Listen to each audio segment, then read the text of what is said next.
আজকের এই ভিডিওর মাধ্যমে কিভাবে খুব সহজেই এসডি এবং কিউটি নির্ণয় করা যায় সেই পদ্ধতি শিখব। এসডি যার ফুল ফর্ম হচ্ছে স্ট্যান্ডার্ড ডেভিয়েশন বা আদর্শ বিচ্যুতি, একে সম্মুখ বিচ্যুতিও বলে, এবং কিউটি যার ফুল ফর্ম কোয়ার্টাইল ডেভিয়েশন বা চতুর্থাংশ বিচ্যুতি।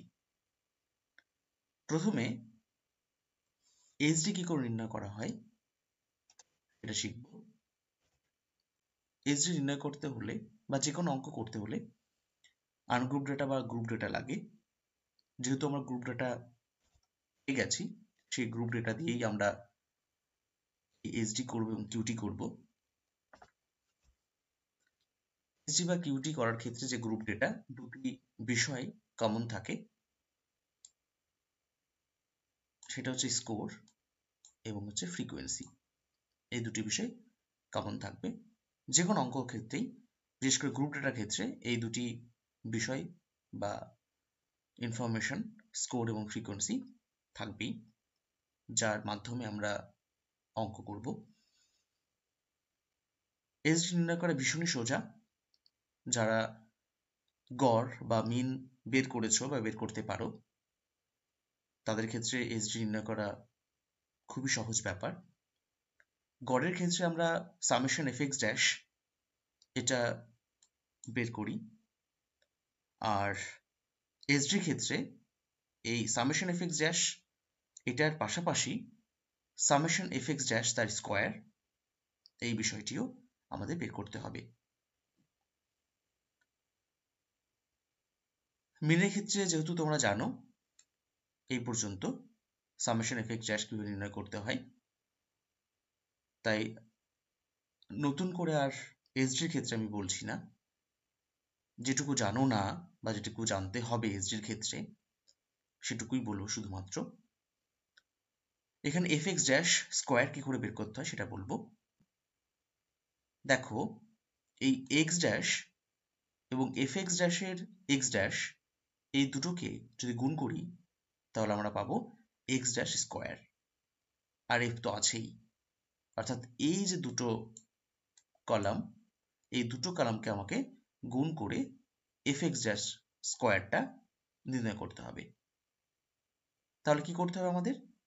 তাহলে এক্স ড্যাশের এই যে রো আর এফএক্স ড্যাশের এই যে রো, এগুলোকে আমরা একে একে গুণ করব। প্রথমেই প্রথম শ্রেণীতে -3 এবং -24 এর গুণফল করলে হয় মাইনাসে মাইনাসে প্লাস 3 চব্বিশে 72। সেকেন্ড রোতে 16 দুগুণে 32, মাইনাসে মাইনাসে প্লাস। ঠিক এইভাবে আমরা এই 7টি শ্রেণীর এফএক্স ড্যাশ তার স্কোয়ার নির্ণয় করব, এবং এফএক্স ড্যাশ স্কোয়ার এই 7টি শ্রেণীকে আমরা যখন যোগফল করছি, আমরা জানি যোগফল করতে গেলে সামেশন এই চিহ্নটা দিতে হয়, দিয়ে আমরা নির্ণয় করব সামেশন বা সাম অফ এফএক্স ড্যাশ তার স্কোয়ার। এটাকে যোগ করলে হয় 172। এবার আমরা এসডি নির্ণয়ের যে সূত্রটি আছে এবং ক্যালকুলেশন আছে সেগুলো শিখব। এসডি নির্ণয়ের সূত্রটি হলো আই গুণ root over summation fx dash square by n minus summation fx dash by n তার হোল স্কোয়ার। অর্থাৎ এক্ষেত্রে আমাদের সামেশন এফএক্স ড্যাশ তার স্কোয়ার এর মানটা বসাবো, আর সামেশন এফএক্স ড্যাশ এর মানটা বসাবো। আর এর মানে তো আমরা জানি 50, আর আই মানে হচ্ছে ক্লাস ইন্টারভ্যাল যেটা 5 আছে। তাহলে আই এর মান আমরা এখানে বসিয়ে দিলাম 5 root over summation fx dash তার স্কোয়ার যার মান 172 এখানে বসানো হলো in 50, সামেশন এফএক্স ড্যাশ যার মান -16 বসানো হলো এবং n এর মান 50, দুটোকেই ব্র্যাকেট দিয়ে তাহলে স্কোয়ার দেওয়া হলো।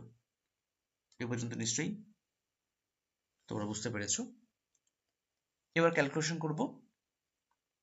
5 গুণ এই 172/50, এটাকে ক্যালকুলেশন করলে হয় 3.44, আর -16 আর 15 এর হোল স্কোয়ার, অর্থাৎ -16 এর স্কোয়ার করতে হবে এবং 15 এর স্কোয়ার করতে হবে।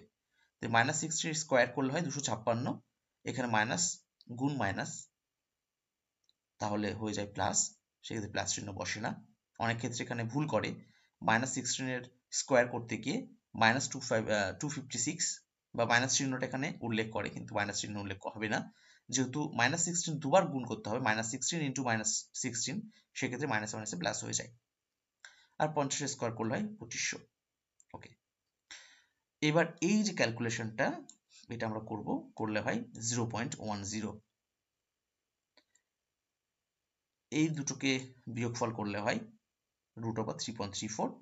রুট যদি আমি ওভার করি, অর্থাৎ বর্গমূল যদি করি, তাহলে আমার হয় 1.83। এর 5 এর সঙ্গে এর সঙ্গে গুণ করলে আমাদের হয় 9.15। এটা হয়ে গেল এসডি। খুব ইজি ব্যাপার। এবার আমরা বের করব কিউডি। এক্ষেত্রে আমরা নতুন যেটা করবো সেটা হচ্ছে সিএমএফ। তোমরা নিশ্চয়ই মিডিয়ান করেছো, মিডিয়ানের ক্ষেত্রে মনে আছে তোমাদের সিএমএফ বের করতে হয়, এক্ষেত্রেও তাই। আমরা সিএমএফ বের করব। সিএমএফ কিভাবে এখানে করতে হয় সেটা নিশ্চয়ই আর নতুন করে বলার দরকার নেই, তবু একবার বলছি। প্রথমে ফ্রিকোয়েন্সি 8 বসে যাবে প্রথম রোতে, তারপর পরে যে ফ্রিকোয়েন্সিগুলো আছে পরপর কোনাকুনি গুণ হবে, যোগ হবে। যেমন 8 বসে গেল, 8 এর সঙ্গে এই 8 যোগ করলে 16, 16 সঙ্গে 7 23, এইভাবে 50।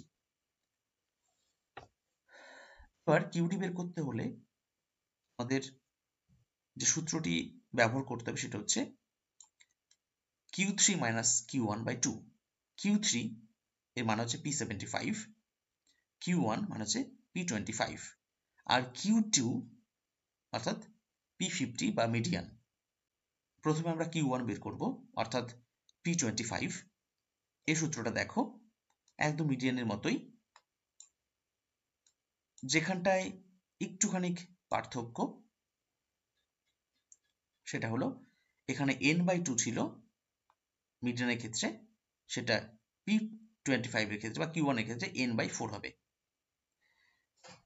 অর্থাৎ P25 বলতে বোঝায় P এর 25%। যেমন মিডিয়ানের ক্ষেত্রে বোঝায় বা P50 এর ক্ষেত্রে বোঝায় P এর 50%, অর্থাৎ n/2। এক্ষেত্রে কিন্তু n/4, অর্থাৎ 25 পার্সেন্টেজ করলে হয় 1/4, অর্থাৎ 25/100। এর ক্যালকুলেশন করলে হয় 1/4, অর্থাৎ n এর 1/4, অর্থাৎ n/4। মিডিয়ানের ক্ষেত্রে যেমন এই n/2 বা এই n এর পোর্শনটা ইম্পর্টেন্ট ছিল, ঠিক এক্ষেত্রেও তাই। এক্ষেত্রে n/4 এর পোর্শনটা কিন্তু ইম্পর্টেন্ট।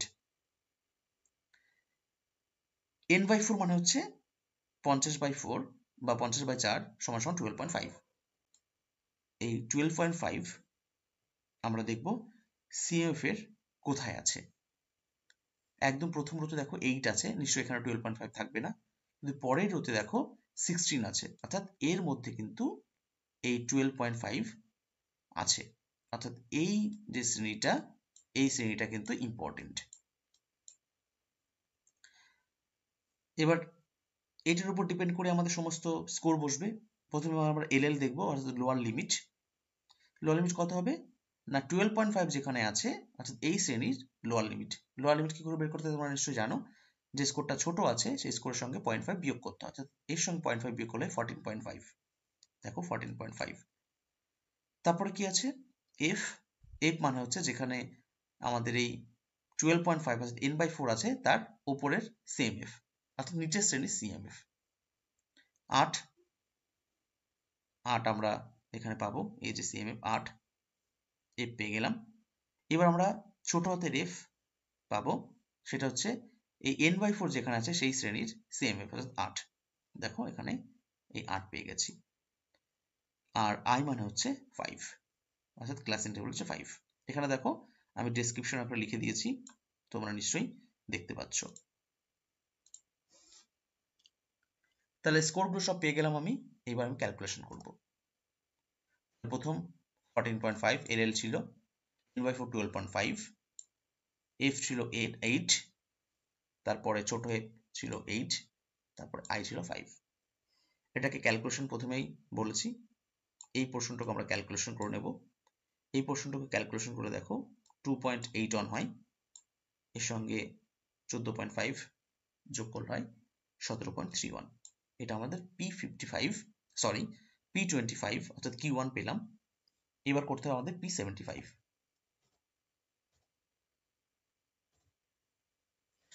P75 এর ক্ষেত্রে 75% হবে, অর্থাৎ n গুণ 75/100।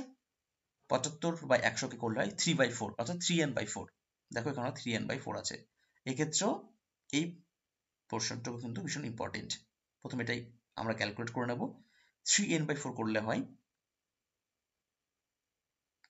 37.5। দেখো করা আছে।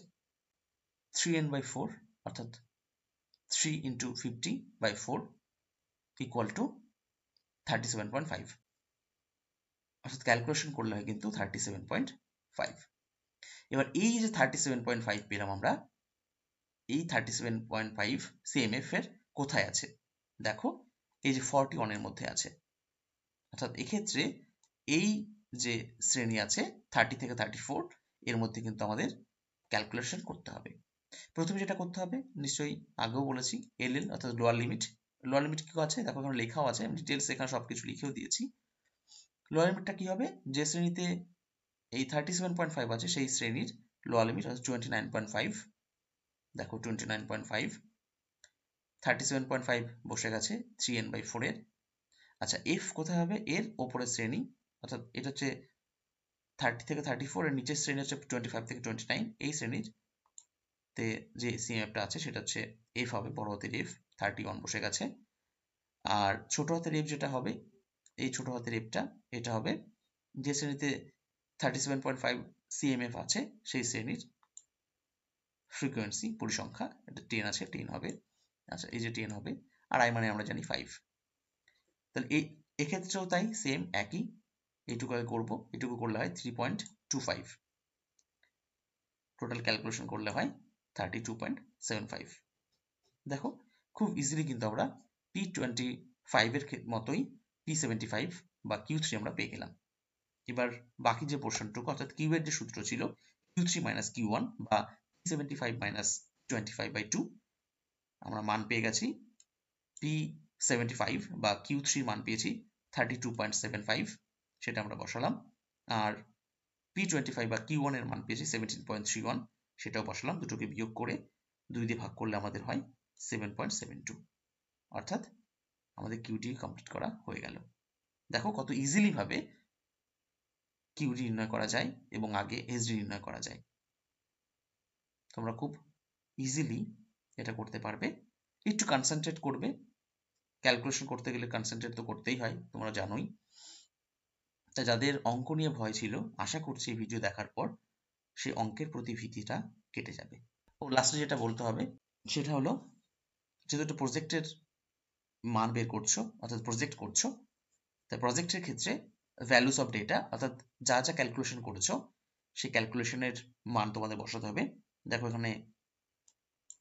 এখানে ক্যালকুলেশনের কি কি ক্যালকুলেশন করেছো তার ডিটেলস আছে, মিন আছে, মিডিয়ান আছে, মোড আছে, স্ট্যান্ডার্ড ডিভিয়েশন আছে, কোয়ার্টাইল ডিভিয়েশন আছে, এগুলো লিখবে। এবং সাবজেক্ট যেহেতু এডুকেশনের উপর করেছো সেহেতু এখানে সেই এডুকেশনটা লিখবে এবং পাশাপাশি এই মানগুলো লিখে দেবে। যে সমস্ত ছাত্রছাত্রীরা ভিডিওটা দেখলে তাদেরকে অসংখ্য ধন্যবাদ। তোমরা কনসেন্ট্রেট দিয়ে অঙ্কটা করবে, তাহলে নিশ্চয়ই দেখবে ভালো ফল পাবে। অসংখ্য ধন্যবাদ আরো একবার। সবাই ভালো থেকো, সুস্থ থেকো এবং নির্দিষ্ট টাইমের মধ্যে প্রজেক্টটি কমপ্লিট করে কলেজে এসে জমা দিয়ে যেও। Thank you.